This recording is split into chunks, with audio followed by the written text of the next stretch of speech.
Halo pemirsa, sekarang kita bersama salah satu narasumber kunci kita. Mas, boleh dong memperkenalkan diri kepada penonton? Ya, halo semuanya.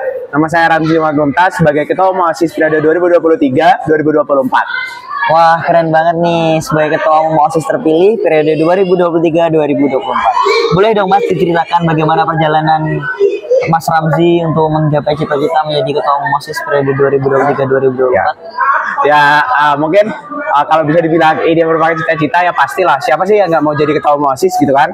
Nah, jadi untuk ceritanya sendiri itu aku itu udah pernah jadi anggota pengurus OSIS selama 1 tahun, tepatnya di subsi 1 atau subsi keagamaan. Jadi di subsi tersebut aku tuh udah kayak jadi ketua pelaksana di 3 event nih gitu. Jadi yang pertama itu ada Isra Mi'raj, Pondok Ramadan sama Idul Adha. Jadi dari situ itu mungkin aku merasa bahwa aku itu bisa dan aku itu mampu untuk mencalonkan diri di pemilihan ketua umum OSIS. Jadi ya alhamdulillahnya setelah itu aku terpilih gitu lah. Oh, berarti emang pengalamannya udah banyak ya? Ya alhamdulillah bisa dibilang ya. Tapi ya agak sebanyak itu juga lah. Kan, baru tapi kan setahun. untuk organisasi kan sudah cukup lah hitungannya kan seperti itu. Ya, jadi selain di organisasi di SMA, aku tuh waktu SMP juga sudah pernah berada di organisasi yang sama, yaitu di OSIS selama 2 periode sama. Meskipun untuk subsidinya itu gak sama yang kayak di SMA. Jadi aku sebelumnya tuh di subsidi yang kayak bela negara gitu-gitu. Bela negara? Iya, bela negara dan kepemimpinan. Oh gitu. Tapi mungkin ada nggak sih yang mendasari Mas Ramzi untuk terjun ke dunia organisasi itu apa sih sebenarnya? Yang pastinya yang pertama itu aku merasa bahwa di organisasi itu kayak kita ditanamkan jiwa-jiwa yang pastinya itu sangat-sangat bermanfaat untuk di dunia kerja nantinya. Jadi itu salah satu kunci di mana alasanku mau ataupun aku itu memiliki minat di organisasi. Gitu. Oh kayak gitu. Jadi memang passion ya sudah di organisasi itu. Tapi mungkin ada waktu di saat Mas Ramzi itu tiba-tiba kayak ngeblank, tiba-tiba down gitu ketika kerja di organisasi. Pernah nggak sih melewati fase-fase itu?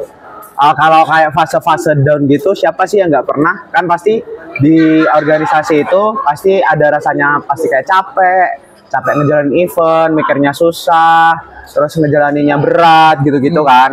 Nah, itu biasanya kalau aku udah kayak gitu tuh biasanya aku ngelakuin apa hal yang aku suka. Misalnya dengan cara main game ataupun dengerin musik. Selain itu juga ini penting untuk teman-teman di luar sana bahwa kalian tuh cerita sama orang lain itu perlu banget loh. Karena kalau kalian udah cerita sama orang lain itu biasanya kalian bisa lebih plong atau lebih lega gitu. Tapi tentunya ikut organisasi ini udah atas izin orang tua kan? Pastinya. Jadi sebelum daftar itu pastinya aku udah izin ke orang tua, meminta restu, diperbolehkan atau tidak. Dan alhamdulillahnya orang tua itu selalu mendukung 100% anaknya berada dimanapun, sehingga aku bisa sampai di titik ini. Wah, memang sangat memotivasi sekali ya Mas Ramzi ini. Tentunya ikut organisasi itu memang salah satu dari perintah orang tua, salah satu amanah dari orang tua yang harus selalu dijaga. Nah, setelah jadi ketua umum OSIS nih, harapan apa sih yang ingin dituangkan kepada SMA Negeri 1 Jember ini? Kan jadi ketua umum OSIS bukan hal yang mudah kan kayak gitu. Ya, yang pastinya harapan-harapan yang aku punya dan yang kedepannya pastinya aku akan lakukan itu, yang pertama adalah aku tuh ngerasa ya di SMA Negeri 1 itu kurang bisa memaksimalkan adanya kayak sanggar ataupun eskul. Jadi dengan aku bisa menjadi ketua umum OSIS itu nantinya aku berharap di program kerjaku juga itu bisa bekerja sama dengan eskul ataupun dengan sanggar-sanggar yang ada, karena aku rasa aku nih POV-nya dari yang pernah ikut sanggar. Jadi sanggar itu for information aja itu kayak buat mata pelajaran yang kita minati untuk ikut lomba. Nah itu penting banget kalau bisa diterapkan.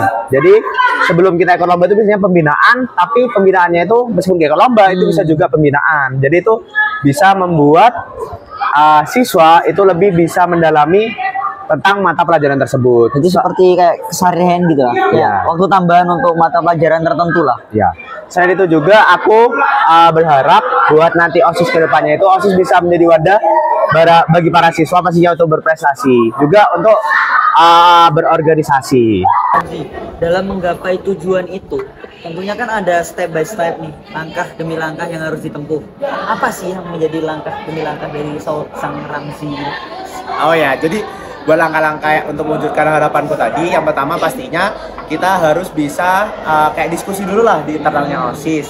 Setelah itu aku dan teman-teman dari OSIS juga akan berkoordinasi dengan tim kesiswaan sebagai pembina kami, langkah-langkah apa yang akan kami ambil setelahnya. Selain itu juga di sini aku tuh juga udah mulai lah untuk berkoordinasi dengan ekskul-ekskul untuk kedepannya, misal ada kerjasama untuk melakukan lomba ataupun apa gitu-gitu.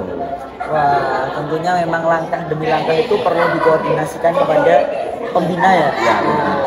Itu tadi pemirsa wawancara dari aku dan Ramzi sebagai narasumber. Tentu saja memang pemirsa nanti akan memperhatikan berita-berita menarik dari aku dan timku nih. Tunggu saja ya pemirsa. Sekiranya perjumpaan kita sampai sini saja. Aku Alvito Farmadullah dan rekan kerja pamit undur diri. SMA Negeri 1 Jember, tiada hari tanpa prestasi.